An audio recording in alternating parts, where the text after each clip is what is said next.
बहू पहले ही दिन घर में कदम रखते ही सास के सामने नियम बना देती है। वह कहती है कि वह बाउंड्रीज को बहुत महत्व देती है, इसलिए शादी के बाद वह माँ बाप नहीं सिर्फ अंकल आंटी कहकर ही बुलाएगी। और घर के ये सारे उलटे सीधे रिश्तेदार उसे मिलवाने की जरूरत नहीं है, क्योंकि आखिरकार ये सारे रिश्तेदार उसके लिए अजनबी ही हैं। खासकर अभी अभी पति की बड़ी बुआ ने मिलते ही उसका हाथ पकड़ लिया, जिससे उसे बहुत असहज लगा। इसलिए आगे से इन रिश्तेदारों से जितना हो सके उतना न मिले।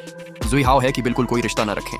बहू की ये खुली बेइज्जती सुनकर रिश्तेदार गुस्से से भर जाते हैं, लेकिन औरत ये सुनते ही बिना सोचे समझे हामी भर देती है।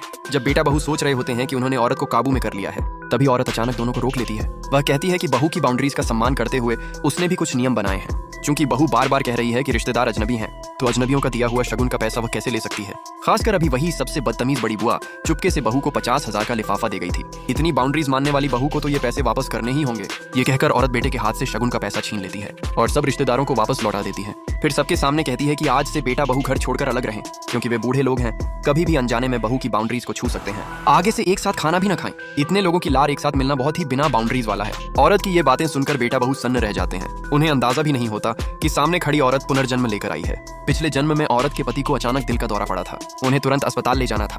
बेबस होकर औरत ने बेटे को फोन किया, लेकिन बेटे ने उल्टा कह दिया कि माँ को बाउंड्रीज की कोई समझ नहीं है। वह उनके पति पत्नी के जीवन में दखल दे रही है और बात पूरी सुने बिना ही फोन काट दिया। औरत किसी तरह पति को अस्पताल ले गई, लेकिन तब तक सही इलाज का समय निकल चुका था। बेबस औरत पूरी रात अस्पताल में पति के शव के पास बैठी रही। अगली सुबह बेटे का फोन आया।